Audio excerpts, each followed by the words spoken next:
Epic Gaming Night is sponsored by Analog Gamer. Check out analoggamer.com for epic board gaming apparel. Have you ever bought a board game when your spouse said no? Have you ever won a game on an insane dice roll? Have you ever killed a dragon using only chopsticks? Do you text your friends to distract them from your current moves? Can you finish off a pizza in between your second and third turn? Can you ride a panda across the plains of Dewey? Do you have what it takes to stop an evil wizard from destroying your village? Do you tell your friends to call you Dungeon Master? Can you muster the strength to play one more game after 2 a.m.? Can you be the chosen one all the way up to bedtime? Have you ever dared to say no and pick your best friend's favorite character anyway? Have you ever randomly shouted nonsense because you thought it would be funny, and it wasn't? Well, we haven't done most of those things either, but we are willing to try.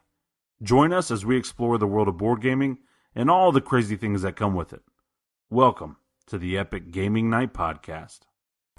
Welcome to the Epic Gaming Night Podcast, a podcast about tabletop games, but mostly board games. I'm your host, Roy Kennedy, and with me, as always, is Rob. Hello. Glad to be back. I missed you guys. I really did. And now we're missing Matt. I know. And you guys did a great job. I listened to the show while I had plenty of time. It took me 14 hours to drive back. You guys were fantastic. So we tried. It was some pretty tough topics. So hopefully no one I sabotaged Matt's computer, but I'm not saying that I didn't sabotage Matt's computer. But stuff happens, and we wish him the best. Literally, Matt's computer, he said it caught fire. Yeah. How does that happen? You don't and the thing is, Matt is our PC gamer, so he has an expensive computer that he changes in and out the parts on and make sure he has a good video card and all that different stuff. I forgot which part exactly he said burn up, but it's not good times because it's not going to be cheap to fix. So so send your best wishes out for Matt's computer. Matt. But yeah, so how was Christmas, man? Christmas was great. I got to play a lot of games, mostly party games. But I had a really good Christmas. Went to Arkansas to my wife's family. She's all from Arkansas. In fact, us moving to North Carolina is the first time she's ever lived out of one county, because she always lived in that one county in Arkansas. So we have to go back. I don't have a choice. For major holidays. But anyway, I had a blast, had a good time, racked up some great games and some amazing deals. And I know you guys kind of talked about this a little bit last week with the whole drama stuff, but I just want to give a quick plug, if that's okay. That's fine. So my buddies at Misewell Games in Conway, Arkansas, absolutely love those guys. Miss them a lot. Spent a lot of time and money there before I moved here. They have this deal where it's Ding and Dent. Board games where they get crates, and the first couple of games will be dinged and dent, but after that they're in fantastic condition. Right. So I got Civilization, I got Rum and Bones, I got Champions of Midgard, and I got Battle Cry. And the worst thing that was wrong with one of them is the bubble wrap around it was tore. The box was in great condition. The games were in fantastic condition, and I got those games for half off. So I got $400, almost $400, because I bought some other games too, but they were family party games. I got over $400 worth of games for $180. Yeah. So check out their website, misewellgames.com, or Misewell. You can check them out on Facebook. But they sell these games on their website, and it's Ding and Dent under the board games, and oh my goodness, the deals that you can get. And they have several copies right now of Champions of Midgard too. I know it's kind of hard to come by, so go check them out at Misewell Games. I wish we had an amazing game store that wasn't 2 hours away. Oh man, I wish this place was so close, because it's so big. It's an old Hobby Lobby that they literally turned into a board game store. So that's crazy size right there. Yeah, it's huge. So there's Have you 50 plus tables. Have you been to Atomic Empire yet? I have not. I need to go sometime. Yeah. I don't know if it's Hobby Lobby big, but it's pretty big also. So and they do great stuff over there too. Well, this isn't like one of the new big Hobby Lobbies, but it's still a big store. 2 hours away. Yeah. But yeah, for me, I had an amazing Christmas. Yes, you did. Shout out to my wife for trying to organize all the crazy board game Christmas gifts. She is amazing. So she worked it out. She asked like my in-laws and stuff, hey, what do you think about getting Roy for Christmas? You want to get him a board game? And like just went down my cool stuff list, and they went hard, and it was pretty awesome. I'm not going to brag about all the games I got, but if you want to see that, check out the Instagram. But I'm not going to brag about it. I'll just let the picture brag about it. Exactly. But people love you, Roy. They really love you. Well, I love them also. I just want to make that clear. Yeah. So, like, I got games from people in my gaming group. Hector and Matt gave me a game for the gift exchange thing. Just a ton of awesome stuff and awesome dudes, and my family is amazing. Oh, and I bought his copy of Time Stories. And another great thing about the drive is listening to podcasts, and everyone is talking about Time Stories. I want to play that game so bad now. Dude, honestly, if you were at my house and you were with 3 other people who hadn't played it, I would just be like, hey, you need to play Time Stories. I'm going to teach you how to play, and I'm just going to like let you guys do your thing. Because that game is so amazing that I would get enjoyment just watching the decisions you guys make. Man, that's awesome. Yeah. But yeah, that was great. That was amazing. Well, sweet, man. Well, I'm glad you had a good Christmas. Yep. Well, our topic tonight is going to be 2015 and beyond. So yeah, but before we get into that, we're going to talk a little bit about what we've been playing. Yes. You want to go first? I haven't really played a massive amount of games over the holidays, which is kind of strange. Like, my holiday was super crazy. Like, I was running from in-laws house to in-laws house to all these different people's houses and stuff. And then my mom came in from Georgia with my grandpa to bring Scotty a Christmas/birthday gift, which he built like a helicopter in our backyard, like a wooden helicopter. It's pretty crazy. You'll have to see it. That's awesome. Yeah, it is. But my mom is like so nice that she was here for like one night while they dropped this thing off. They drove all the way from Georgia to drop this thing off. And the one night she was here, she was like, hey, I'll watch the kids. You and your wife go watch Star Wars. And so thank you, Mom, for that. You're amazing. So I got to see that movie. And no spoilers or anything, but Rob, you know you love it. Oh, bro, I'd see it again right now. I've already seen it twice. I probably will see it again here in the next week or two. I really wonder if Scotty's old enough. I would just be like, Scotty, let's go. Because he keeps being like, I want to watch Star Wars. And I'm like, dude, you're like 3. But it's awesome. But yeah, on Christmas, I played a couple of like kid games with Scotty. Well, actually, the day after Christmas, we played just silly stuff, nothing that's like good enough to even really recommend. I just played games. We played this rocket game where you're trying to not knock the cargo off the rocket, and we played Cooties, which is not a good game. Yeah. It's terrible. Like, I read the rules and I'm like, this can't be right. This game would take forever. You have to roll a 6 on the die 6 times. Like this game could last like years. And I'm like, no, roll the die 6 on the die 1 time and this game will be over real quick. We'll be good. Yeah. So it was fun though. Scotty loved them and enjoyed it. And then we played another game here today, which we'll probably talk about in a second, but I'll let you talk a little bit first. I hate you, Roy Kennedy. So I've told you guys in the past that with my wife's family, it's party games, and with my family, it's like old-fashioned card games. So we played a lot of party games. We played Telestrations. We played Codenames, and they absolutely love Codenames. We did play Rhino Hero. I know we talk about that not enough on this show. Hype. I also said Rhino the words Hero. Rhino and Hero are banned from the podcast, but everybody keeps talking about how much they love that game. It's so good and so simple and cute. But you know what was our favorite game? It was Wits and Wagers. Mm-hmm. Really, really liked Wits and Wagers and had a blast playing that. I love Codenames, and I'm good with Codenames with people like like that get me. Yeah. But it's definitely a game where it's like I want the people on my team to be like my people, you know? Right. Be like, hey, I want to play off of you. I want to know the things you like so that we can work this out.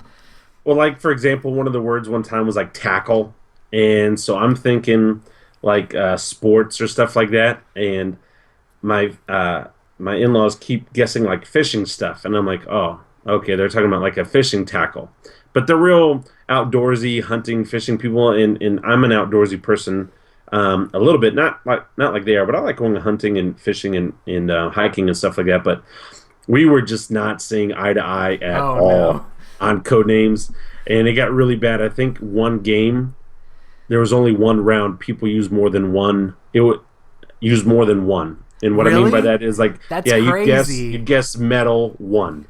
I get real mad if people do one anything unless there's like 2 or 3 left. And then they're complaining real hard. I'm like, no, you have to find them. You have to make it happen. One game, the whole time it was everything except for one round of that game. And it was just like, okay. And they still liked it. They loved it. They want to play it again. That's awesome. It's just, just trying to get to know other people. So I always try to go hard. I always try to go hard and abstract with that game. I was trying to play to like my friends that I knew different things, and I had horse, like the 3 I tried to match together with like I tried to say ride, and it was supposed to be horse, bicycle, and worm, because Dune, they ride worms. Like, how could you not guess that? I would not have guessed that. Come on, have you seen Dune, Rob? Oh, I've seen Dune, but it also depends on the other words that were on there. Right. Which they didn't get it because there's just nothing. And I was like, guys, you ride worms in Dune, and they just weren't there. But I was like, you lost geek cred. Right. I probably had too much geek cred. That's what it was. I tried to combine fish and star, for starfish, and I was like, I couldn't think of the word combine, so I said like oneness. and so we started having a little church right there, and it was great and everything like that, but they weren't getting starfish from oneness. And then I get it. It was a horrible job on my part, but had a blast. Man, I know we don't necessarily talk about video games. Fallout 4 is great, but been playing a lot of Star Wars Battlefront because of the movie Star Wars came out. It's so amazing. I absolutely love it. And they just released like an update for the Battle of Jakku, which is, if you've seen the movie, it's not a spoiler, it's in the trailer, that desert planet that's got the Star Destroyers and everything all in the sand. It's that battle. And man, it's just so awesome. So been doing that, and then played this other game today, but I don't want to talk about it. So. I mean, we don't have to talk about it if you don't want to talk about it, Rob. I mean, we can talk about it. We played Ashes. I'm so excited. You do know that I posted the videos on YouTube, and they're already like all over the internet. I know. I know. And you've already texted our friends, hey, I beat Rob today. Hey, love you, Rob. I posted snakes equals trophy. And we did it live on Twitch. So I've been hyping up Ashes. I love Ashes. It's an amazing game. It's one of my it's definitely in my top 5 for the year. It's one of my favorite games. Absolutely love this game. And the artwork is just beautiful. Man, the cards and everything, the characters pop. And it's a Phoenix-born game where you are one Phoenix-born and you're trying to destroy all the other Phoenix-born. And you get dice and you get cards, and there's you guys have heard us talk about it, and I know we're going to talk about it more in the show. So my favorite Phoenix-born is Aerodel. She's not very big, she's not very strong, but she can spawn a lot of creatures out there. And I've talked about this on this show. And I've also talked about how to beat Aerodel in detail. And I guess I talked about it in too much detail because Roy for Christmas got Ashes, which is an amazing game, and I'm glad he did. And one of our other friends got Ashes.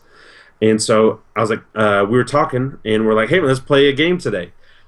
Well, I hadn't looked at my Ashes in about a month or so, just because busy with other stuff. Yeah. And I pull out my cards to start playing, and Roy has the exact deck and layout of what needs to happen to defeat my Phoenix-born. I do want to say I didn't go online and look up strategies. I just knew Snake's OP. That's all I needed to know. Yeah. And I just looked at the cards and I was like, okay, what do I need to do to make this It was horrible. work? It was... My favorite part is we played one game, and I'm like, Rob, go easy on me. This is literally my first game I've ever played of this with a constructed deck. I've only played starter decks before this, like the pre-constructed decks. This is my first constructed deck game that I've ever played. But I semi-constructed it for you. I was bring your A game, Rob. Bring your A game. But this is constructed, and it worked out pretty good. And then you're like, hey, this deck isn't set up to go against that deck. Let me fix it. And you took out cards, put more cards in. You're like, okay, this is my setup to beat the deck that I'm playing against. And then I didn't change anything, and I won again. Yeah. Spoiler alert if you decide to go watch that on YouTube, but good times. Yeah, you won. Now, I will say in the second game, though, my starting 5 wasn't bad, but my draw and my dice in the second round were absolutely horrible. I couldn't do anything. But Mayoni dice were killing us both that game. I was like, I discarded like half of my deck to get my dice the right way. Yes. Mayoni is the devil incarnate. That's why she plays with snakes, and she's just a horrible... She wears white and gold, or is it blue and black? I'm not sure. No, it's white and gold, and it's just like, anyway, she is evil.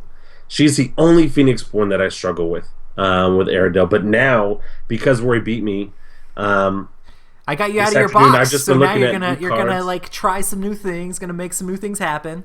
I am, and that's my problem. Is like I'll get good at something for a little bit, and so I'll just stay on that kick for a while. Like I think the last 20 games I've played, they were all with Aradel, but not anymore. Not to say that I won't go back to her, but I'm trying out some other stuff, and I'm super excited for the promos, and for the new stuff. Not the promos. The new expansions that Plaid had announced that are coming out in April. It's 2 new sets of cards and 1 new Phoenix-born. I think it's actually a total of 3 Phoenix-born, but 2 of the expansions are a little bit bigger, and 1 is just a Phoenix-born in a couple cards, and that launches in April, as well as play kits if you want to do tournaments. And so I know this is very early, but I definitely want to do a Ashes tournament here in the central North Carolina area. And so just be on the lookout for that, because I'll contact Plaid Hat and get more information about the play kits. So when it starts in April, we can do some type of tournament. I'll try to get some prizes for everybody and just have a good time. And I'll make sure Roy reviews his deck with me so I can make sure it's good and compatible. And I just like how I'm like, no, you have to pick your Phoenix-born first. I've already picked mine, but you can't see what I'm using because I was afraid I was going to be like, I'm using this, and you're like, oh no, I'm not using that deck. Yeah. Because I feel like the Phoenix-born could be very paper, rock, scissors-ish, which is good in a game. Yeah. So yeah. No, there are a couple that really mess up Mayoni as well, and that's what I love about the game. It'll be interesting to see in a tournament scene, like, how you can go like against a variety of all sorts of different decks, because if you custom build a deck to go against a certain other deck, I mean, you should be able to win, But anyway, so that's us. Ashes. It's such a great game. Cool. Well, I guess we'll go ahead and get into our topic since we have a lot to cover. Our topic today is 2015 and beyond. So the first question we have is, what was your favorite gaming moment in 2015? You want me to go first? You go first. Okay, so it's a couple things, and not to be all nostalgic and everything, but 2 things. One, first and foremost, this podcast. I have absolutely loved being a part of this podcast. Yeah. It's just been so much fun and such a crazy ride, and some of the people we've been able to meet, and some of the designers and CEOs of companies and developers and stuff like that has just been absolutely amazing. And it has completely made me so much more of a fan. I just absolutely love this industry, and so Epic Gaming Night Podcast has probably been the top gaming moment for me. And it's just been awesome. I really do appreciate it a lot, more than you know. And then the second one it's also related to this podcast, but we were playing. We was at Gen Con, and we left Wednesday night, and we drove through the night, and we got to Gen Con at like 6 o'clock in the morning. I drove all night, and I was pumped and I was excited. But once I got out and I got to Gen Con and I'd been there before, I was like, okay, I'm here. And so my body starts to shut down. But I can't shut down because I'm still hyped and pumped and excited and everything like that. And so we go inside the waiting area, and there's a stand that's open, so we're getting, I think I got some coffee or whatever. But we started playing Love Letter. Yeah.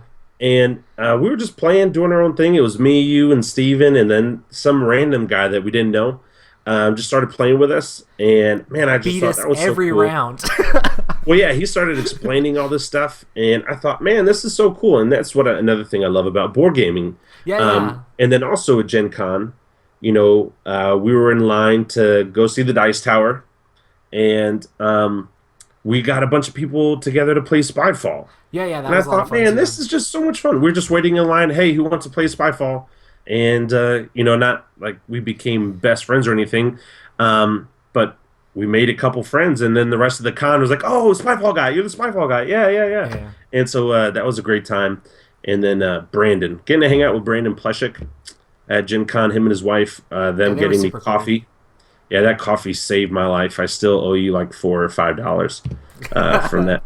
But it's just been a really great ride. But Gen Con was absolutely amazing, and playing with people and getting to know people a little bit better, and then this whole thing. This has been fantastic. Yeah, so definitely ditto on all the podcast stuff. It's been super fun. Like, if people don't realize, we just started this podcast in May. Of 2015. So we haven't even been doing this for a full year yet, and we've talked to tons of amazing people. And met tons of amazing people like online talking to us about our podcast and like people that listen to the show, and it's just crazy awesome that anybody would listen. But one of the things that is super crazy about someone listening is we were hanging out waiting to play Ashes for the very first time. So Rob's friend Steven was playing Ashes, getting the demo from the Plaid Hat crew, and me and Rob were waiting for our turn to play, and Emerson, or we had said hey to Emerson, and we took a picture with him, and Rob took a picture with him and everything.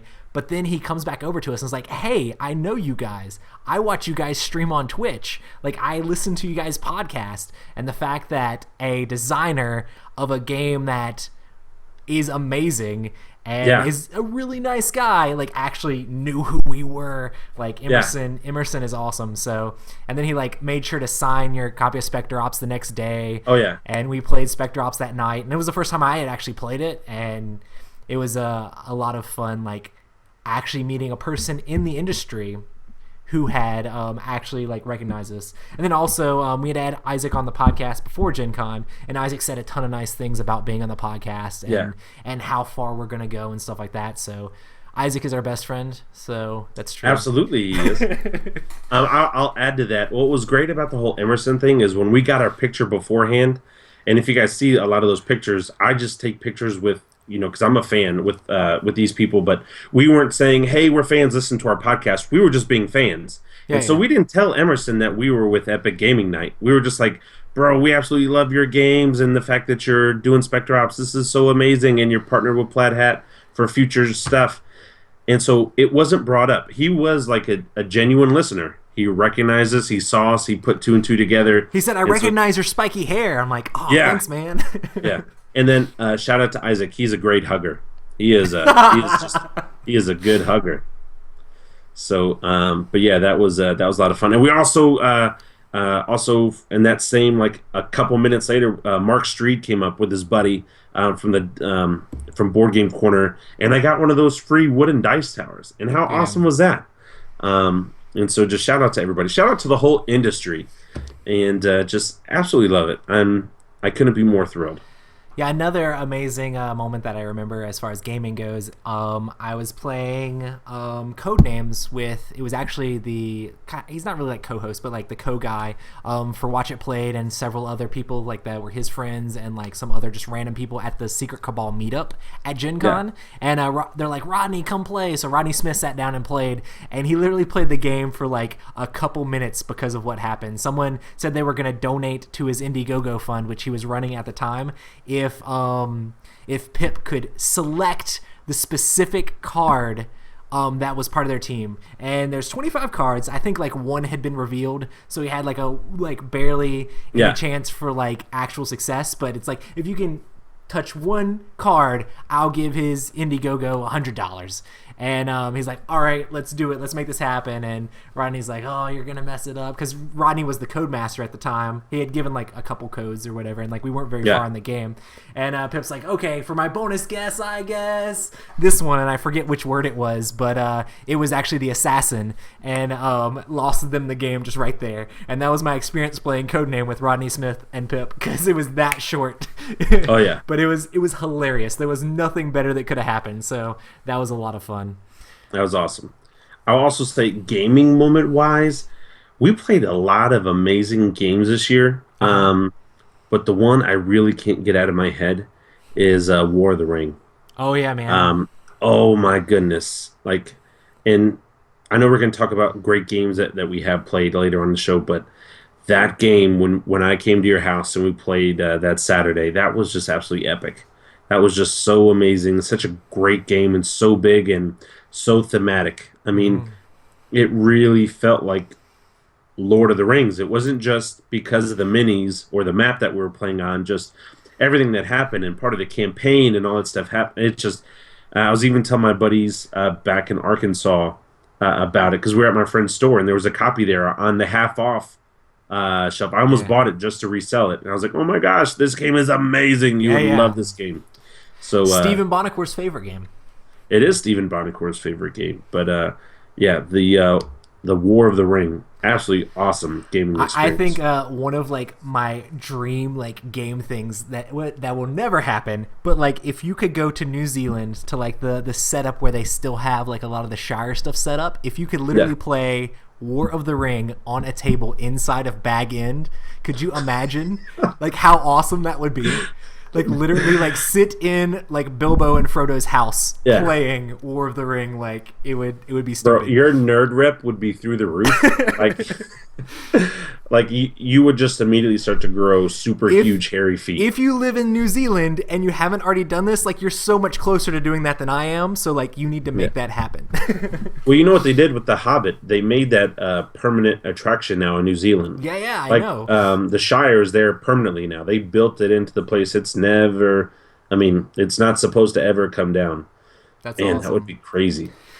Anyway, so that is our favorite gaming moments in 2015, and not all dreams. of them, but several of them. Yeah. So we're gonna talk about our top 10 games from 2015, but before we do that, we're gonna give a caveat of some games that we failed to play in 2015. So a few that I can think of are Murder in Hong Kong. Like really wanted to play that game. Matt just got it, and it's supposed to be an amazing game from Gray Fox. But Matt just got it, and we haven't had a game night where we could actually play it. Yeah. Do you want to talk about your games of shame that we haven't played? It's first and foremost Pandemic Legacy, and not foremost, but I really want to play it. The problem is like when we play on Friday night, so it's not the same group. So it's not that it's going to be hard for us to get. Put it in my black hole just to never come out again. It's just I would never say something like that. I would never say anything like that. I didn't hear anything about that last week while I was, actually this week when I was driving home, Rob's black hole. But no, kind of true, a little true. I mean, it's a little true. I mean, I'm not saying it's not true, but I really want to play that game. And I got a couple others, but do you want to name another one? Do you have another one? Goodness, which is another one that like I know I had like 3 that I wanted to mention, and while I just you're thinking, lost the last one. And I've got 3 more actually, and I got them written down. I'll say one that I know you don't have: Star Wars Risk. I'm trying to collect them all. But I heard that this one is more like a lighter version of Queen's Gambit. I mean, that's true. That's a lot of the people that played it, they were saying it was like a big surprise for them this year, that it was actually a really good game, and they enjoyed it a lot. So that's something that I'm kind of upset that I haven't played, because I've had it since I got it like the day it came out. So Star Wars Risk, and then you want me to keep going? I'll also just note, if it is a heavy Euro game, yeah, it's not just don't. Yeah. Oh, go play it in Europe. We're not. I mean, and I love Europe. I used to live in Spain. It's a great country, but no, man, this is nope. Just nope. I'm not going to say anything else. I don't want it to get edited. Trash. Rum and Bones. Yeah, that's another good one. Man. I saw it at Gen Con, wanted to buy it at Gen Con, was very close to buying it at Gen Con, but the several $100s I had already spent prevented me from doing it. But I have it now, and so I will be playing it, but that's something I wish I'd played earlier in the year. And then the last one that I'll mention is Tail Feathers. Yes. I so badly want to play this game, and I know why I haven't, and there's no good excuse. Time. Well, it's time, and if you guys haven't noticed, some games we'll get into a rut and we'll play a lot. Like, for example, Rhino Hero. We played Rhino Hero a lot. Me, it was also Ashes. I played Ashes a lot. And so I'll get into that game mode where I'll play a game a bunch of times, and then we'll go on to another game. And Tail Feathers will become that game once it makes it up to its notch on the list, but I really want to play it. Plus, we had Jerry on the podcast, and the minis and everything look fantastic. And I love Plaid Hat Games. They're one of my favorite companies of all time. They're absolutely amazing. And they signed my copy for me. I mean, they're just so cool. It's just, it will definitely get played soon. It will get played soon. That's awesome. I'm really mad at myself that I have not played that game yet. So, because it does look amazing. Like, if I were to get spanked or slapped or, I'm not mad but disappointed, it would be that game. Gotcha. Cool. So are we good to go into it? Do you want to do the top 10? Do you want to do that one game we were just talking about before the podcast? Do you want to do like an honorable mention for Summoner Wars? Yeah. Okay. You want me to go into it? Well, yeah, because I just did those 3 games since you awesome. Did it. Yeah, so I guess our honorable mention for this list is Summoner Wars Alliance, which is, they took the Summoner Wars game, which is a tactical miniatures game almost, but it just has cards, but it also has this cool little deck and like very simple deck building that you can do in the game. But it's very like strategic and tactical, thinking about how you're going to set up to defeat the other player's summoner. It's a game that's been out for a while. Well, this game took the factions in Summoner Wars. There's 16 factions altogether, right? Yeah. And it mashed 2 of them each together to make like I'm sure you know the names better, but 2 different mixtures of them that mix the theme of those. Yeah. Which is pretty crazy. Oh, it's amazing. And the only reason we're mentioning it as a game for 2015, that it's not necessarily an expansion, because they did release a whole master set. I mean, the Summoner Wars Alliances was a complete master set, with everything, like Roy said, all mashed up together. But a lot of fun. I played it a lot when it came out earlier in the year. I played with some friends from church, and then Roy and I played a couple times. But really enjoyed it. I love Summoner Wars. I have all of the alliances and all of the factions now. I have the app on my phone. It's a great game. But I definitely wanted that to be mentioned because I know that came out earlier this year as one of the top games. Summoner Wars Alliances. Yep. Cool. So our number 10 is Champions of Midgard.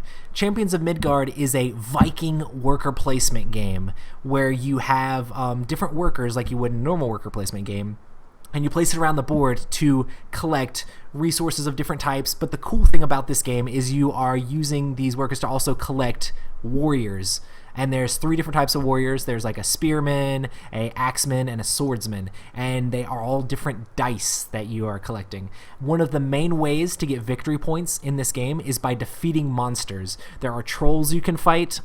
There's trolls attacking the village. If you don't fight them off, bad things happen. But you can actually fight these trolls and gain victory points. There are all these Duragar, which are like these like White Walker type zombie guys who are attacking the village as well. And then you can also set your Vikings up to go on a voyage across the sea to encounter all these different sea monsters and crazy monsters and stuff like that, which is one of the biggest ways to get victory points. But of course you have to do like risk management when you do that stuff. Yeah. This game is super interesting. It basically murdered Lords of Waterdeep for me.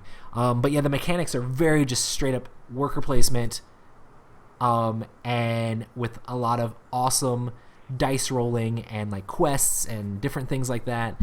It was a lot of fun having played this game. You just recently got this one, Rob, right? Yes, and I wanted to play this game so bad, and I tried to buy it. Josh, if you're listening, I tried to buy this game many times this year, but every time I went to go buy it, it was either sold out at the local store, or online it was sold out, or online it was for like several $100s. Because you know it's a good game, because people want it. Yeah, I know. And every time you played it, you were like, this game is amazing. And all the cons and stuff that we went to when people were playing, there wasn't room for anybody else to play this game. And so because it was so hype. Have you busted it out and like looked at all the art on the cards and stuff like that yet? Not yet. I just got in late last night from a 14-hour car drive with a 3-year-old. And then I had meetings first thing this morning. Nice. And then I came home and got beat by Roy. So my day's been great. I'm not tired at all. I feel fantastic. And, but yeah, the art in this game is actually really good. Like all the different monsters and stuff look amazing. Like the trolls and the zombie like White Walker Duragar guys. Like it's actually really awesome how they did it. And another thing I really like about this game is each person starts with a different Viking at the beginning of the game, and they all have asymmetrical powers. So that's really fun too. How to figure out how to best utilize your powers and how to mitigate your dice rolls in combat, because there are different tokens you can get to let you reroll dice and let you redo things. Some people don't like this as a Euro game because they say it's too random, there's dice rolls and stuff like that. I don't like dice in my Euro games, but this game is actually a ton of fun, and I love the dice part of it. I love trying to it's risk management. Like if you can't figure out how to do risk management, I mean, that's a problem. You got to figure out what your options are, how many people you need to take on this voyage to make it succeed. And if you can't do that, then you failed at risk management. So it's a lot of fun. Boom. But yeah, that was Champions of Midgard, our number 10. Good job, Gray Fox Games. Yeah. So number 9 is a game by Hasbro / Wizards of the Coast called Magic: The Gathering Arena of the Planeswalkers. So this game can be found at like almost all big box stores now. They have them at Walmart and Target and like all over the place. But it is literally Magic: The Gathering smashed together with HeroScape. So what that means is you have a Planeswalker that you're trying to keep alive, very Summoner Wars-ish, but you're summoning units onto this hex grid battlefield, and there's a little bit of terrain, like some walls and stuff like that. And every time I played it, we played where we're trying to control different points on the map. Yeah. But we've played 5 players both time I played, and it's just a huge chaotic battle of spell flinging, dice chucking. This game is Ameritrash through and through with all the dice rolling and randomness. But it's a ton of fun. I really used to get into Magic: The Gathering pretty hard, so it's cool to see the different characteristics of the Magic cards and the archetypes of the colors put into a miniatures game. And some people complain, oh, well, this game needs more. Like, we really want more for deck building. Like, I have a ton of games that have a ton of expansions. I think there's enough in the box for me to really enjoy it. And the price point is stupid low on this game. If we were to do, like, awards or anything, I would definitely give Value. This game, best bang for your buck award. It's not the best game, and it's a simple game. It's not a difficult game, but everything that comes in the box for $30, and you can find on Amazon for like $22 or $23. Literally at Target, it's now been deal. price reduced at Target to 25, like solid $25. With Like everything that comes in this box, it is so worth your money. Now, if you like games like HeroScape or Magic or like Ameritrash games, if you don't like Ameritrash games, you're not going to like the game. And again, it's not our favorite game. It's not the greatest game, but there's a lot of game for a little price point, and it's something that they already have expansions coming out. In fact, I think there's one that was just recently released. And it's something that's going strong, and every time we played, we've had a great time playing it. And so Arena of the Planeswalkers it's is great to play casual as like spell slinging fun. Like I want to play with cool looking miniatures. I mean, they're not the best miniatures ever, but they're cool looking. Like he's got zombies and you got like phoenixes over here, and he's got like these cool like illusion guys. Like they look really cool, and you're just playing all these crazy spells and take that. Okay, now your guys have minus value, and oh no, now I counter this, and it's very much Magic the Gathering, but on a board running around doing craziness. A lot of fun. Good game. So for $30/$25, worth all day long. Yeah, absolutely. And that is Magic the Gathering Arena of the Planeswalkers. Our number 8 is a surprise game from Cool Mini or Not. This game came out at Gen Con. Nobody had really heard about it before that. And this game is a extremely difficult cooperative game called The Grizzled. It is a game set in World War I where it's very like abstract. You're trying to work together to play cards out of your hand and make it through this war deck to turn it into peace or whatever, without too many cards being added to that so that you just get drowned in cards. There's all sorts of different things that give you where they call like the hard knocks or whatever, where you have bad things that happen to you, and then you're playing out all these cards into the no man's land, and you're trying to not get sets of the same different icons, but you can't really communicate what exactly you're doing, so you have to try to figure out and what other people have and do the right thing to get rid of cards out of people's hands with these awesome speeches, and figure out how to support the correct character so that they can get rid of a lot of the negative things that they have. It's very much a cooperative game where you have to work together to win, and you're probably most likely not going to win, but it's a lot of fun. What do you think about this game, Rob?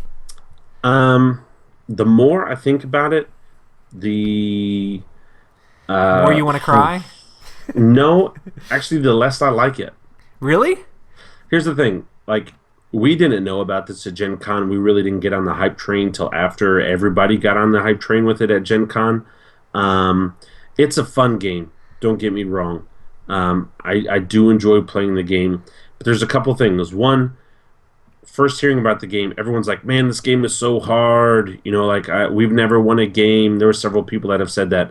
And I know a couple times that Roy and I and Matt and others have played. I mean, we cheated, and it was in the fact that we talked too much. And we didn't know the rules 100%. That was part of our fault. But with that being said, I think we still would have won having not said what we said, because some of the things seem kind of obvious to me. Like, you need to help so-and-so. It's not that difficult. You know, it would have made things a little bit more difficult. And then the other thing that hurts the game for me, and I bought it. I like it. I'll play it again. But the rulebook. The rulebook's really disappointing. The only way we were able to really understand it is we met up with a Cool Mini or Not guy at a local con here, Mace. And he had to explain some stuff. And he was like, yeah, that's not in the rules, but you got to do this and this. And we were like... Yeah, well, like, what about all the people that aren't here at Mace that don't know? Rodney from Watch It Played is for to teach you how to play the game. Yeah, but besides that, the game's a lot of fun. I love the artwork. I love the World War I French soldier trench style that it gives. And it is a sad and tough game, because when you draw your cards, it's like, oh, crap. There's, like, nothing I can do. Because it's all masks out there, and I have masks in my hand, and one more mask and we lose. So good game, just not as crazy about it as I first was. I like it a lot. I got it for my dad for Christmas, and we played a few rounds of it. I played with me, my uncle, my brother, and my dad, and we really had a good time playing the game. Did you guys lose or did you win? We played with all the rules correctly. The first time we played on easy, so that was not that bad because we weren't playing with the traps and such. And we won the first game. So we made it happen the first game. The second game went downhill super fast because those traps messed us up so bad. My dad also had a card that said like at the end of the round you have to add another card. Just whenever you pass, you just randomly add a card off of the piece stack to the thing, and that messed us up a couple times by like we'd have a whole bunch of cards out there, and then he'd finally pass, and it would just, of course, it matched the thing, and then all those cards go back into the deck, and then cards go into the deck for each card currently in our hand, and it's just like, oh my gosh, so bad. It's kind of one of those games where it's really hard, but if you mess up, it becomes impossible. So it's like it's pretty interesting, and I like how you really have to work together in that game. My uncle made some crazy risky moves too. He's like, we're gonna draw 4 cards this round. 4 cards. And I'm like, no man, don't do it. Not 4 cards. He's like, 4 cards it is. And I'm like, no. Of course we just screwed up real bad. But it was still a lot of fun playing that game with those guys. All right, well good. I mean, I'll play it again. I do like it, just a little disappointed. But that's this must be our top 10 list of the year. Oh, bro, it's still an amazing game. I'm not saying that it's not that. The rule book is really killing it for me. I don't know how many games I've actually learned from a rule book. Like, I always watch videos, which is kind of weird. But I go hard on watching review videos and watching other people's like videos of how they play games. So I just learned to come to your house. So I can teach you what I learned from a video. Hopefully I get some of them right sometimes. Yeah. Cool. So that is The Grizzled, our number 8. So our number 7 is XCOM the board game, a real-time game that uses an app that is based off of the XCOM series. You're trying to save the world from an alien invasion, and it's very interesting because you basically need to play the game 4 players to really get the full breadth of the game, but every station is extremely different, and there's no way you can have an alpha player in this cooperative game because everything is happening so fast. You have to make your own decisions. Like this game is crazy. I played with Hector, AJ, and Matt, and Hector was the scientist, and there was one point where Hector was trying to ask me what he thought I should research, and I'm like, dude, I don't have time. You're gonna have to figure it out. Because we were just like throwing stuff all over the board to make everything happen. And it's really interesting because like you do all this stuff in real time, and then you have the resolution phase, so you get to see the fruit of your labor during that chaos and how things actually turned out. But the app integration on this game is very innovative. Like, you need the app to play the game because it changes the scenario based on what's currently happening on the board in like a specific AI way that you couldn't do with a deck of cards or anything like that. Yeah. So it's definitely very interesting, extremely hard game when you play it correctly. But yeah, super chaotic. It's frenzied fun. Where you feel like you're really helping each other out when you play this game. Like, you have to work together to make it happen. I want to play it. I want to play it so bad. It looks amazing. I know it's made a lot of people's top 5 lists. I just saw the Geek and Sundry top games of the year, and I think it was their number 1 or number 2 game. Yeah. And I love the idea of the app. And I kind of hope and wish that more games will come out with the whole app concept, because that's just the way our world is going with technology and everything like that. And it doesn't break the game. I'll explain the roles to you, and you tell me which one you think you'd want to play. So you have the communications guy, which has to control the app, and they also control the satellites that are on the board. So like their job is just communicating what's happening and trying to get everybody to hurry up and move along. Then you have the scientist, which they have like probably the easiest job, but it's a very important one. They have to pick which technologies that are going to be researched. And this game is really hard with like dice rolls and stuff like that. A lot of these technologies can help you mitigate dice rolls, make a lot of the units better, and you have to figure out which ones of those you're going to research first and in what order. and how many scientists you're going to use to do that. The scientist is really cool because you're basically helping everybody else, but you have to make sure you're picking the right thing and what's most important. Also timed when you're doing that. Then you have the one person, I forgot their name, but they're in charge of like all the money.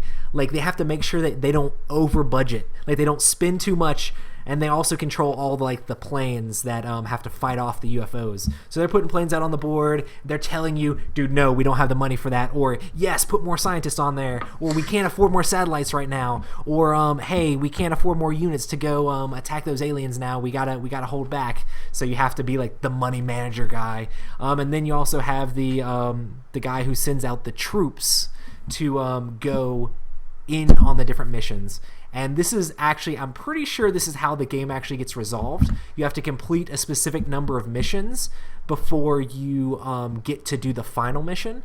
But the app determines that for you. So, like, I'm not sure exactly how it figures out when you're going to start doing the final mission, but it has to do with you sending in troops to complete these different missions, and they have to fight different aliens, and you have to match symbols to make sure that they're fighting the correct type of alien so they get the most bonus. And then there's also aliens invading your base, and you have to fight them off from invading your base, because one of the ways you lose the game is if aliens get all the way into your base.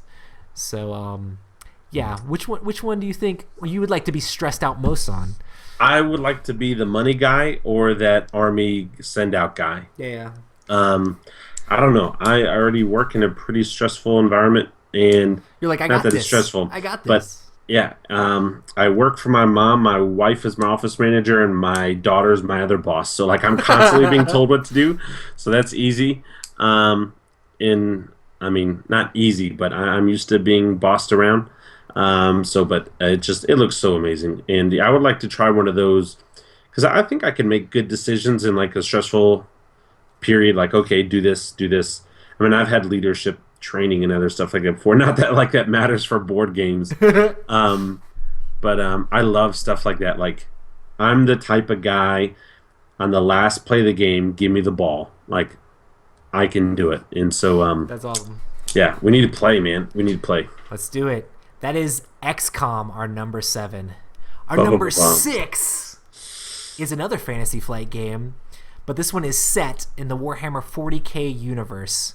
It is a game called Forbidden Stars. It is a game of space conquest where you're trying to get objectives for your faction, race, whatever, and you have to get a certain number of objectives depending on the number of players to win the game. You're taking over planets, you're building units, you're upgrading your units, you're upgrading your combat deck so you have better abilities during combat, amazing ships and miniatures in this game, and amazing looking like tiles all set in the 40k universe.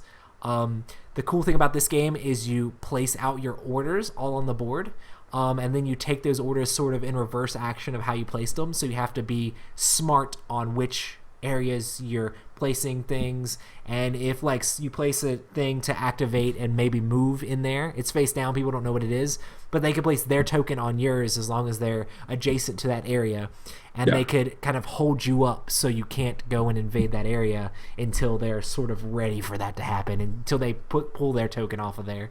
So there's this order stack that you place at the beginning of each round, and then complete those in a specific order, which is very unique and very interesting. I think it was taken from the StarCraft board game, but amazing game, Forbidden Stars. What do you think about it, Rob? I love this game. The only reason we haven't played this game more is the size of the game. It's a 4+ hour game, but you and I are both Fantasy Flight fanboys.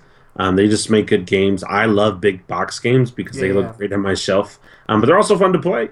But this game, it's absolutely everything that I want. It's all about fighting and area control and who can be the best commander of what they want to do. And then you have the whole like ion storms that are moving, and so the board is really kind of changing, and I really love it. But if you get the correct upgrade, then you can fly through those. Right. So there's all sorts of things you can do. And then I love the idea of stacking your chips, because you got to make your moves backwards. on what you want to do, like you do your last move first and all that stuff. Because when we played at Gen Con, there was that guy who didn't make his move for a while, and that kind of hurt you in an area because you couldn't make a move because his chip was on top of yours. And I just, man, such a great game. This will get played a lot. It's going to take not a Twilight Imperium Saturday, but almost a Twilight Imperium Saturday to play a couple of these games. Well, I already have my copy now, so I can make sure it happens. Dude, just let me know. But yeah, that is Forbidden Stars. Great game. So our number 5 is a game that Rob might like a little bit. I love this game. I would put this game higher on the list. But I absolutely love this game. Number 5 is Ashes: Rise of the Phoenixborn. We're not going to go too much in how the game plays because we talked about it a lot at the beginning of the game. This is a game by Isaac Vega. It is what you would think of like an LCG, CCG style game, and you are the role of a Phoenixborn trying to destroy other Phoenixborns to gain their ashes and become more powerful. You do that through card play, and you build your deck. And the interesting thing about this that I was thinking about is, like, in games like Magic, you start with a little bit of mana, and like you slowly build up.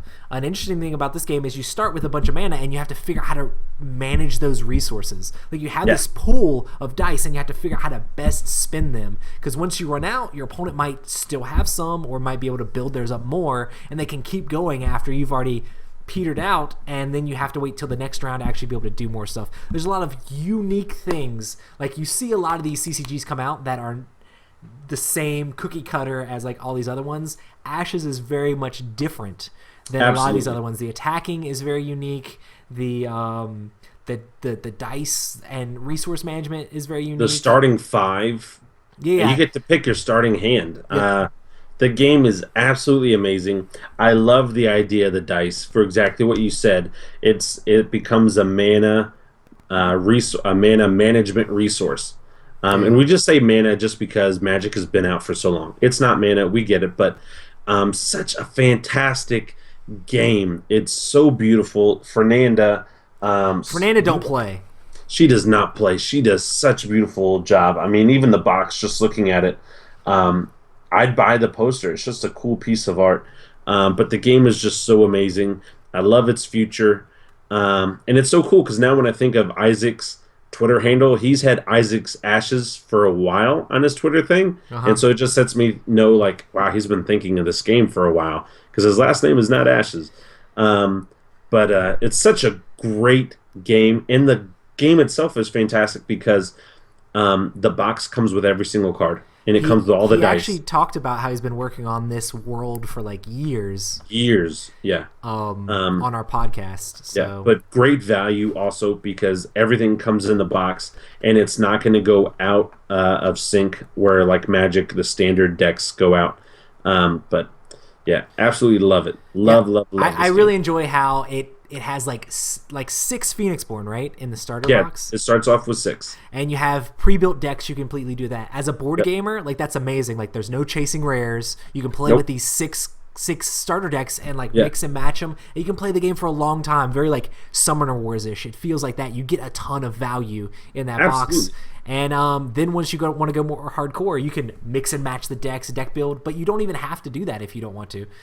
You can play the game however you want, really. If you want to get more competitive and more in the like Ashes scene, you can build your deck and figure out what the best strategy is and tweak your deck a little bit, so it's got all that stuff in there too. So you can play more casually or you can play more hardcore, and it's awesome. It is awesome. It's Ashes: Rise of the Phoenixborn, number 5 on our list, but almost number 1 in my heart. So number 4 for us is a game by Vlaada Chvátil. I don't know if you guys have heard of this game, but it is Codenames. Codenames! The party game of the year for everybody. Codenames is a game where there's a grid of 25 words, and you're trying to... one person is a codemaster, which has or 2 players are the codemasters, and they see which cards are on their team, and they're trying to figure out ways to link those words together with a single word. So you see a whole bunch of crazy things, and you have to try to figure out how to match them. But not only that, you have to try to steer people away from the assassin card, or steer them away from your opponent's cards, so that way you don't give your opponent points. I'll say it again, thinky game, very cerebral, where you're having to think about what to put on the board and try to get in the head of either, like if you're a player trying to figure out the spies, you have to get in the head of the person that's giving you clues, or if you're the codemaster, you have to think of how you can make as many words as possible match together. A very fun game. This game has gone amazingly with every single person I've played it with. I would say the exact same thing. Absolutely love this game. I would say Spyfall would have been the party game of the year until this game came out. This game is just phenomenal. What I also love about this game is it says it recommends up to 10, but you can play with big groups. And it's different with everybody that plays. Like my wife's family in Arkansas, they have a different mentality of words than my gaming friends here in North Carolina. And so it's a great experience every time. And it's such a simple idea. It's literally password the game. But the guy did a phenomenal job with the mechanics, and it's a cool little game. I love the grid, and I love the little Spy Master grid that they have. It just makes it simple. Yeah. It's fun. Such a great game. If you like hosting parties or you do like events at church or other community groups, this is a definite group game must-have. It's up there with One Night Ultimate Werewolf and the other ones. Like, you need to have it with your collection for any type of gathering. If you like to play games, the only excuse not to have this is the fact that you're either broke or it's been sold out wherever you buy games. I mean, that's the only reason. Like, you probably need to figure out how to make it happen. Hey, that was my excuse for a while until it finally came out, and then I was going to buy it, and then a good buddy of mine bought it for me. Codenames, it's a must-have. Awesome. So that was our number 4. Our number 3 is an amazing... We're in our top 3? Yes. We're in our top 3. This is where you guys need to pay attention. So number 3, I would say, is the best hidden movement game for me.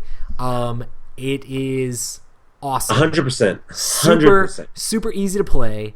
Super amazing epic theme. Lots of special powers. That is Spectre Ops, game from Nazca Games and Emerson. And it's a game where one person plays as the agent, the other players play as hunters. This game works great 2 players, it works great 3 players, it works great 4 players. Like, I've played with a variety of different player counts, and it's been amazing every time I've played it. Yeah. It's just there's an agent trying to get in, and they use a pad of paper to write down where they're moving. They have a certain number of spaces they can move, normally 4. And they have special powers that can change different aspects of the game. You can make it so that people think they see you, or so that you're hidden so they don't see you, or you can run a little bit further on the map, but you're moving on a hidden piece of paper, and they have to try to figure out how to see you in their line of sight and attack you and actually kill you, which is another thing that makes this game way better than some of the other hidden movement games, is you're actually having to chase down the person and knock them out. And you're trying to get in there and get those agendas and make that happen. And then the hunters are trying to find you and figure out what your next move is, trying to get in your head and figure out where you're going and which agendas you're trying to hit and which direction you're going to make a run for it. There's the escapes are on like one side of the board, and it's like, which escape are they running to? Which way did they go? We just saw him over there. Oh man, we got to go get him. And oh man, he tapped a card. He used one of his special abilities. Which one did he use? Is that just a decoy for something completely different? Or did he lay a mine down? Is it going to blow up on us? So much amazing stuff in Spectre Ops. Literally, this game jumped into like my top 10 games like after a couple plays. I was like, this game is amazing, like of all time. So I love Spectre Ops. But yeah, what do you think, Rob?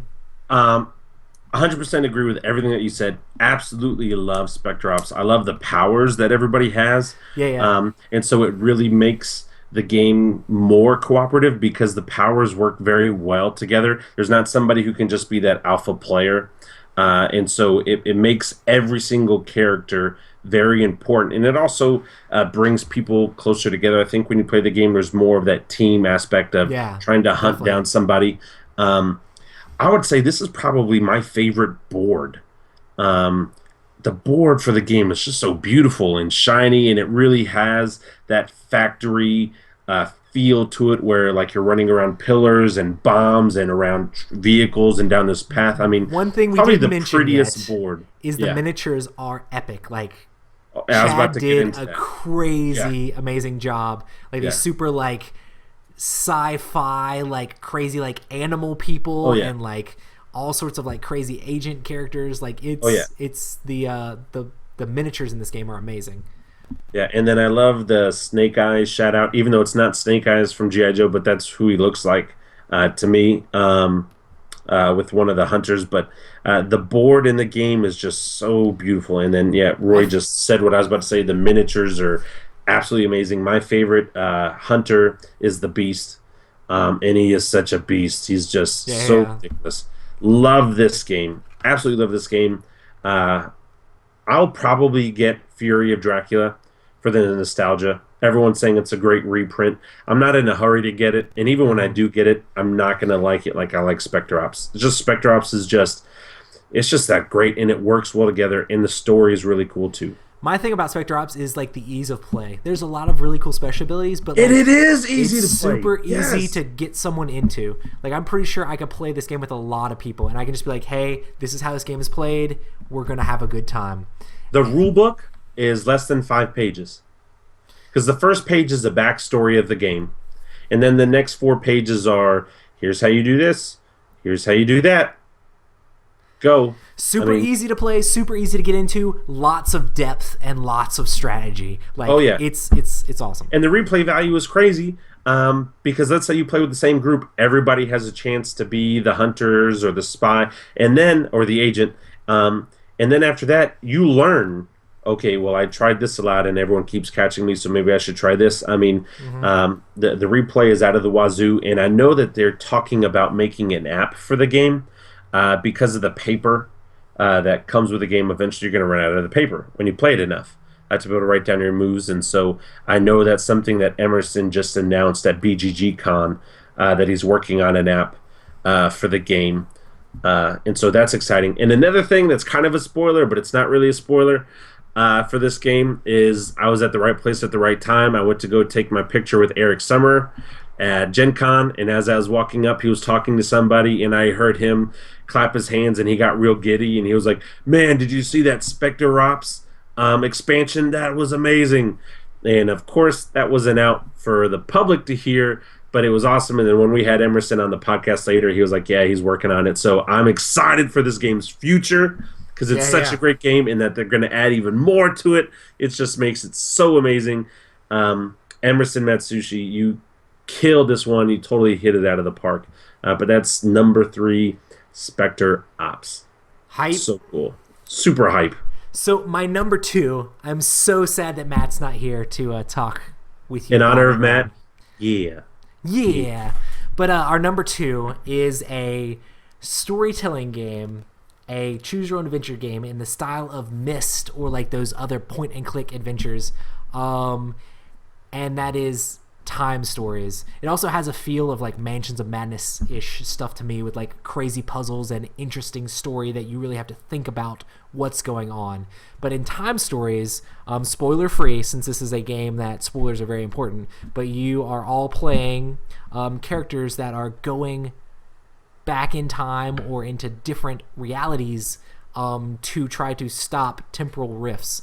And there's amazing stories that unfold from this game.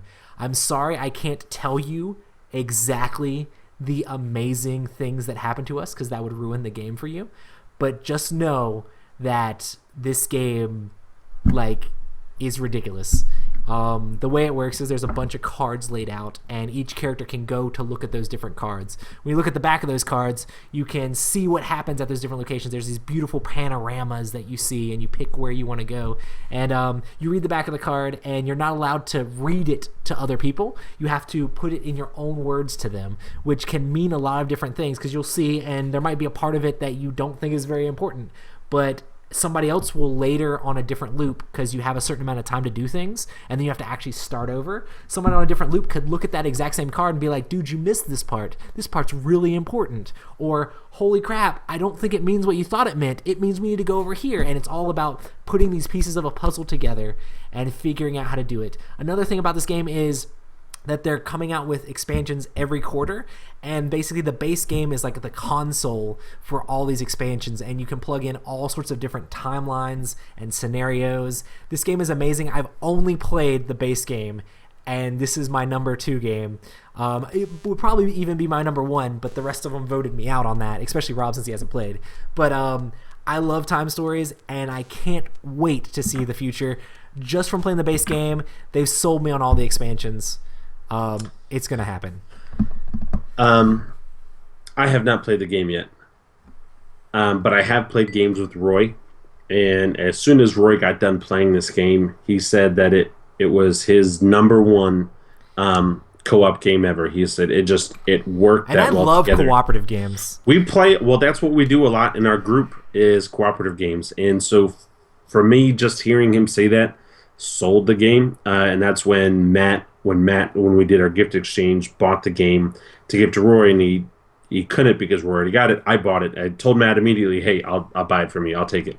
So with that being said, I'm super excited. Every single person that has played this game, reviewer, non-reviewer, has just nothing but praised this game. And so I am super excited. Not even playing the game, it merits being in the top 3 just because of all the hype, and it seems like the hype is real. Everybody is in love with this game. Yeah. And so I'm ready to play. I rated this game a 10 on Board Game Geek, and it is literally in my top 5 now, like of all time. And that's after playing one scenario, and people say that the next scenario is very different, but still like amazing, and it just shows more of what this system can do.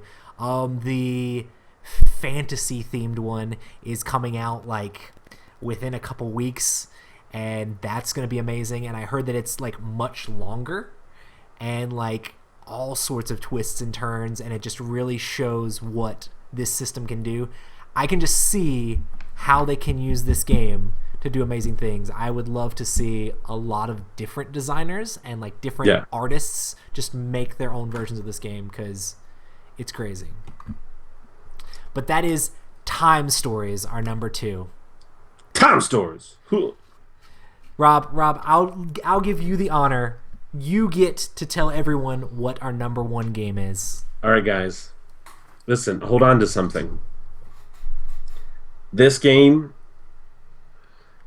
is not a perfect game, but it's the best game ever. This game that we're talking about almost gave me a heart attack. Just waiting. This game almost gave me a heart attack just for anticipation of the game. The game that we're talking about is the one and the only Blood Rage. This game is by far number 1 game. It's up there with Game of Thrones for me. It's tied for my number 1 spot of all time. It is the best game that I played this year. What is Blood Rage? Easily. If people don't Blood know. Rage, for the people that don't know, is a Viking conquest game where Ragnarok is happening, and you are trying to send as many of your opponents' warriors, or as many of your warriors as possible into Valhalla, because Ragnarok is happening. And Blood Rage takes its course over 3 rounds, and the game starts off with a draft. And after the draft, you have your army, and based on the cards that you drafted, you could either have done quests, or you could have chosen monsters, or you could have gotten special abilities, or you can upgrade your army. There's a lot of different options, or you can steal stuff from opponents if you play your cards right. But Blood Rage, when it comes down to it, it's a point-based area control game. At the end of the 3rd round, whoever has the most points wins. But what I love about the area control, it's not like area control at all, like Risk, where you can turtle. You can't. The map is really small, and because Ragnarok is happening, every single round, a piece of the map goes away. Because once Ragnarok happens in an area, that area is no longer accessible for the rest of the game. And so it makes the game smaller, and the game board smaller. But what it also does is you have to be able to manage your attacks better. Because here's the thing. Once an area has been plundered successfully, it has to be plundered successfully, it can no longer be plundered again. And for some people, that's good. You may have a mission that says, have the most people in that area. That doesn't mean you have to win the battle. So you want somebody to fight in there, move out, and then you jump in there to get stuff. But if you have certain missions or certain cards that say you need to kill certain things or do certain things, and that area has been plundered, then you are up a creek without a paddle. It's such a fun game. I love the drafting mechanic to this game. It completely makes the game, or it can break the game for you. If you don't draft well, you're gonna lose. I mean, that's the most important part of the game. It is the most important part of the game. Drafting your strategy. Then you really are. Need to make that strategy happen during the actual gameplay. Like if that strategy is disheveled or you don't get cards that work together well, you're not going to make it. I will give a tip for any newbies out there that are playing it, especially for your first time. I would focus on completing missions at first, just to get an idea. But here's the problem with the draft. Just about 90% of the cards you're going to see in the draft are going to blow your mind.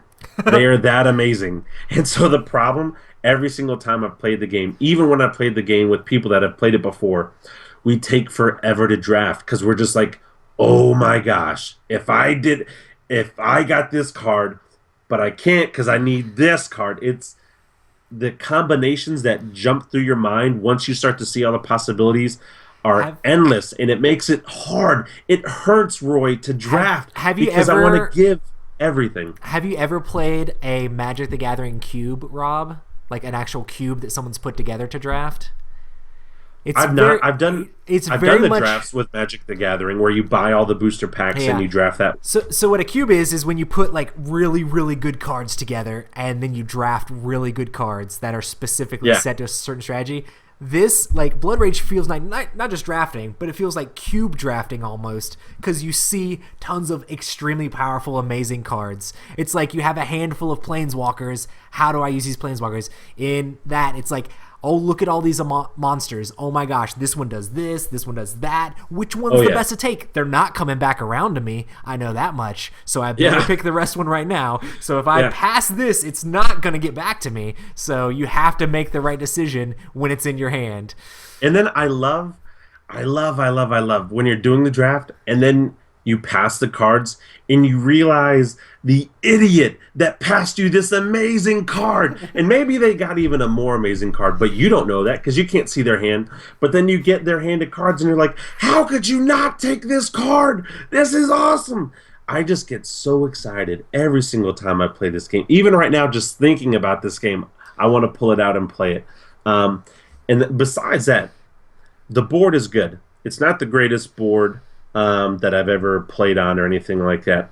And definitely not the greatest board this year. SpectreOps has got the greatest board. But these minis in this game, not only are they tough and durable, but the detail on this is up there with Warhammer and War Machine details. They are the best looking minis that you can buy on the market right now, hands down. The guy's muscles have muscles. You can see the arm hair, the detail on the faces, just all the molds and how they able to do everything. I mean, Fenrir, you can see the different hair strands on his back as he's standing on the big rock. I mean, it is such a beautiful, and I mean beautiful like in an artsy, cute way. I mean, it is such a beautiful game. The detail that they put into those minis just makes it even more amazing. And then the artwork that's on the cards and the art book that can come with the game if you got some promo stuff. It's just such a beautiful game, and it's so much fun. And there's no dice. The combat is very simple. It's a combat by numbers. I've got 5 guys that equals 7 points. You've got 4 guys that equals 6 points, and I've got a card in my hand. You have a card in your hand. It's not luck, but it is luck because it's luck by the draft. There's a little bit of bluffing. Is he actually trying to win this? Is he actually trying to lose this? Is his card going to negate my card? Should I play my bad card first because he's going to negate my card, or should I play my good card first because he's not going to? Like you got to get into your opponent's head. Yeah, it's such a great game. The second time I ever won the game, I didn't win a single battle. But that was my whole strategy. I wanted to kill all of my people because I got points. I drafted this one card that get me points for every time somebody left Valhalla.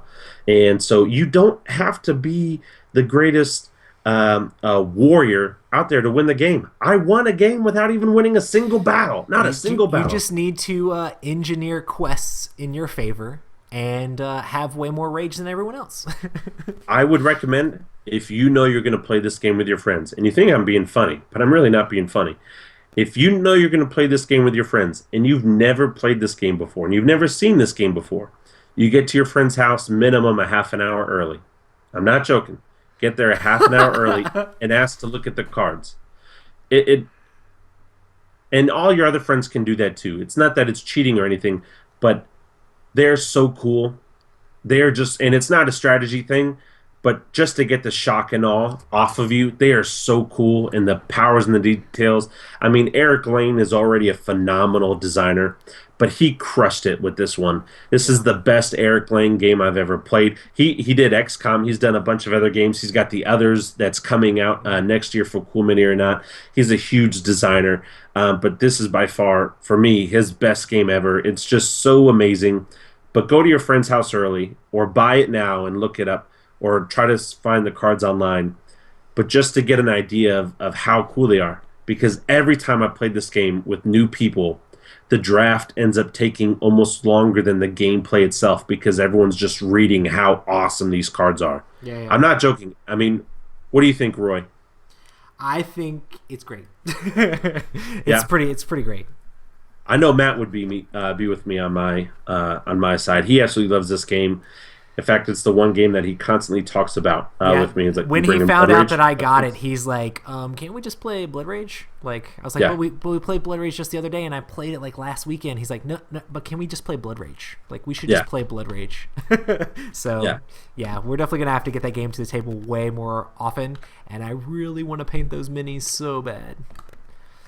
So you're a good painter, though, man. I mean, you do a really good job painting. Your detail, my big corn dog fingers, just they don't do so well. I won't be as good as the people on Cool Mini or Not, because the stuff on there is ridiculous. But they're also professional. Like, that's their job. You're right. They're professional miniature painters.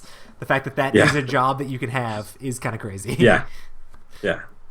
But yeah. So don't feel bad. That is our number one, Blood Rage. I didn't say it good enough. Blood Rage by Eric Lang from Cool Mini or Not. Awesome. We've been going pretty long, but we're still going to keep at it. We're going to say, what are you most excited for in 2016? Rob. I'm going to skip the obvious one, but the one I'm really excited for that's not super obvious is Stronghold 2nd Edition that's coming out by Stronghold Games. It looks huge. The map is huge, and I love the idea of a 2-player game where I'm either trying to take over the castle with countless orcs, or I'm trying to be the humans and defend my castle. I saw a picture of this online. I actually saw the 1st edition at my buddy's store. I almost bought it, but I was like, I know I'm gonna buy the 2nd edition when it comes out. I think in February. It got released in Europe at Essen, but it's not here stateside yet. So I am very, very excited for Stronghold 2nd Edition by Stronghold Games. And then, the obvious choice, which I think you'll mention. So I'll let you have that one. Are you talking about Star Wars Rebellion? Yes. I mean,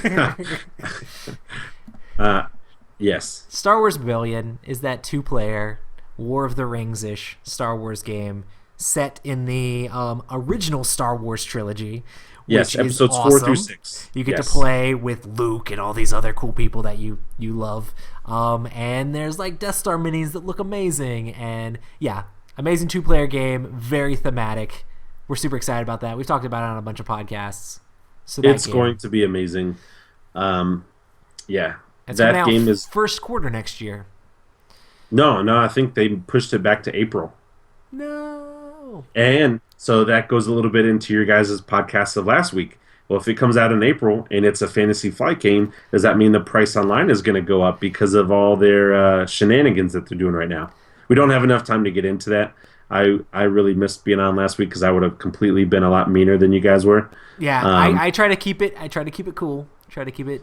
Yeah, nice. I would have been like, anyway. I'm not going to get into it. I still love Fantasy Flight, but they're making some big mistakes, I think.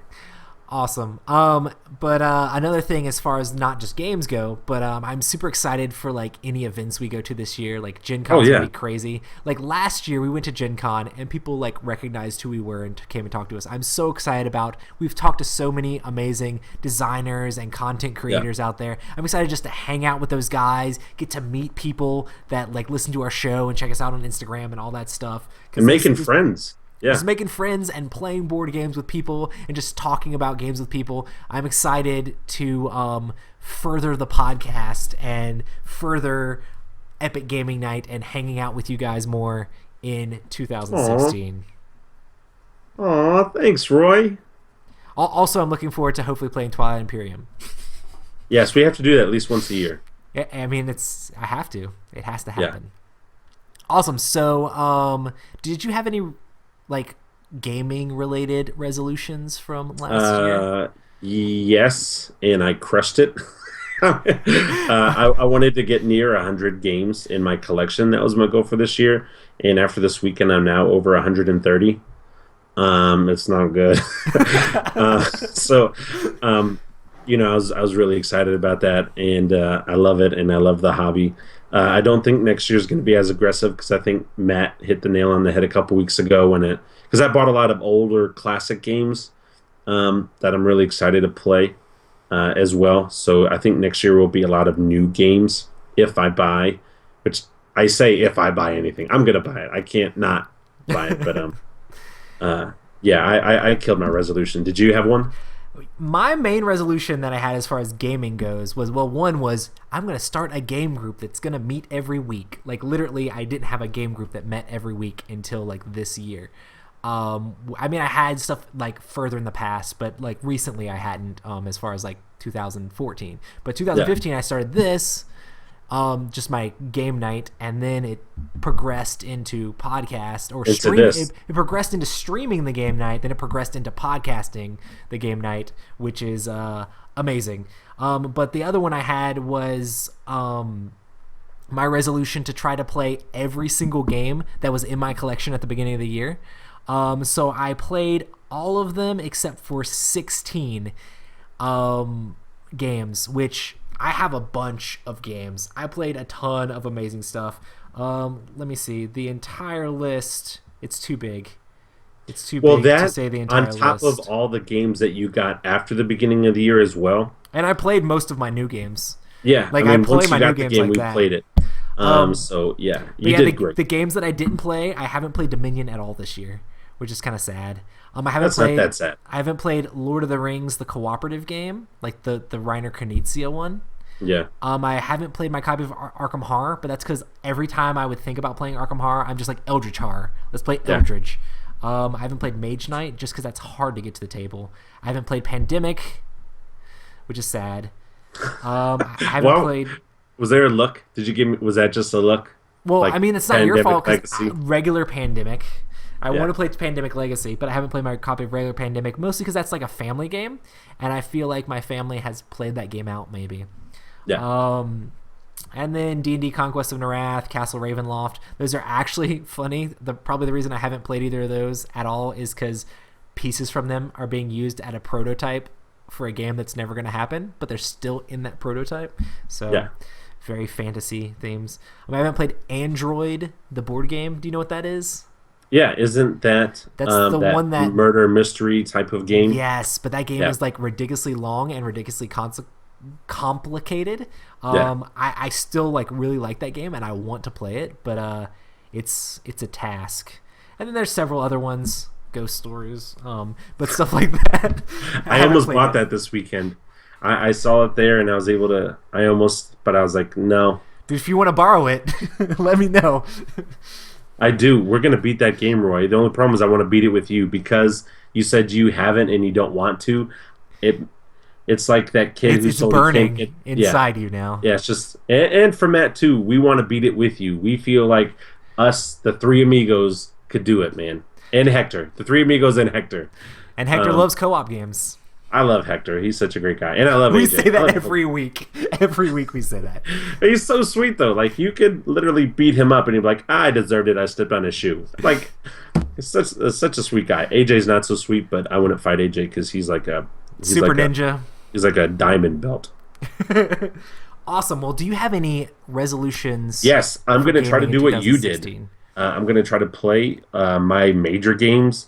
What I mean by major is not party games, because I have like a whole section in my collection that's got like Mad Gab and Pictionary and stuff. So I'm not going to try to play. Well, and I play those a lot, and I've played those, but I'm really wanting to get into some of the games that I bought that I haven't played yet. I'm really excited to play some of the older classic games, like Ikusa and Battle Cry and Memoir 44, and Small World. Yeah. And, I mean, just a bunch. Nexus Ops. I've got a lot of games that look amazing. But I just really want to play. So that's going to be my resolution.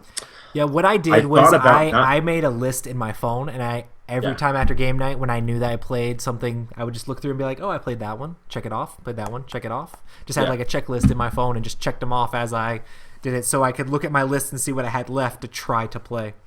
Yeah, I need to do that because I think there's a board. I know that there's a Board Game Geek app, but I think it has games played, and so I need to put those games on there. My original resolution was not buy any games until I played all my games, but there's too many great games coming out Q1. And not too many, but Stronghold and the beginning of Q2 with Star Wars Rebellion, and then also Q2 with the Ashes expansions. I gotta buy them. Yeah. So, but yeah, that's my thing, is to play more of my games and to play more games with you guys.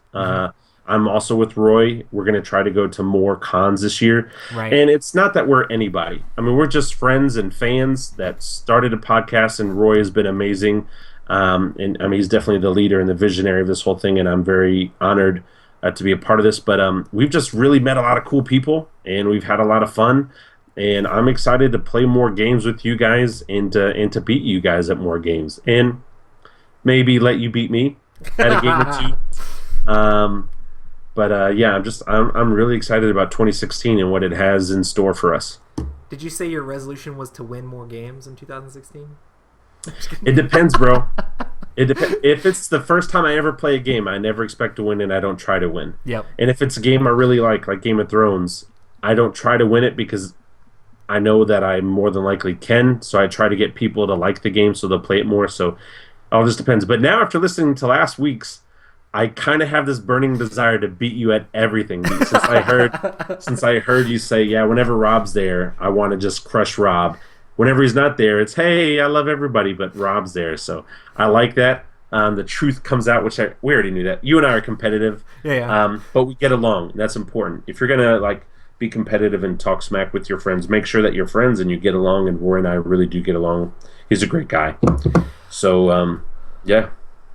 For me, I want to try to start logging more of my plays. Like, I don't do any of the, hey, I played this on Board Game Geek or anything like that. And I think it'd be cool to be able to look back and see what games I played and how many times I played specific games and who I played them with. So I'm going to try to log more of my games on Board Game Geek, and then try to that's not a bad idea. Make more time to play some more of these epic games. It's really hard to do. A couple young kids, and we have the game night already, on these different nights, but make the big games hit the table. I'm not going to try to play every single game again and get through all these games that are not necessarily my favorite. I'm going to play the games that I really want to play, and but still have a bunch of new stuff that I can have as content for the podcast. But just make times for more epic games, because that's what we're about at Epic Gaming Night. It's kind of in our title. We have to.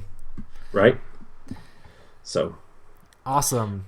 Yep. Well, the last thing is I want to say thanks to all of our listeners and gaming friends, all the people who have come on the podcasts. Yes. Brandon Pleshik for being the sponsor of the show for the last half. Analog Gamer. Analog Gamer does not play. I wore one of his shirts every single day while I was in Arkansas. I represented Brandon.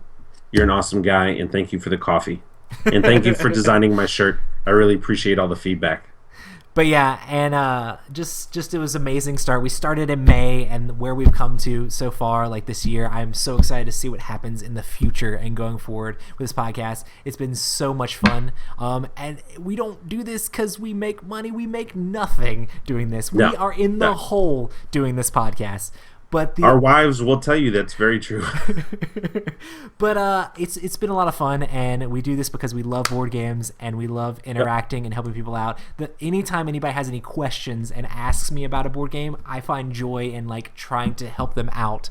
Like, hey, what do you think we should get, this game or that game? Or what do you guys think of this game? Or hey, what do you do in this situation? Like, it's just fun to be able to help out fellow board gamers. So thank you guys for listening. You guys are amazing. Thank you guys so much. You guys are absolutely awesome. We love you guys. And from Matt, yeah. And then, yeah. Nice. But yeah, that has been a podcast. We will see you guys in 2016. Make sure to check out, we stream these normally every Tuesday night at 9 p.m. Eastern time, and that's at twitch.tv/Epic Gaming Night. We now have a Board Game Geek Guild, so you can actually go on there. There's a whole forums list. You can ask us questions there, or just talk to us, or post pictures, whatever you want to do. We can talk about board games there. And then also make sure to check us out on Twitter and Instagram.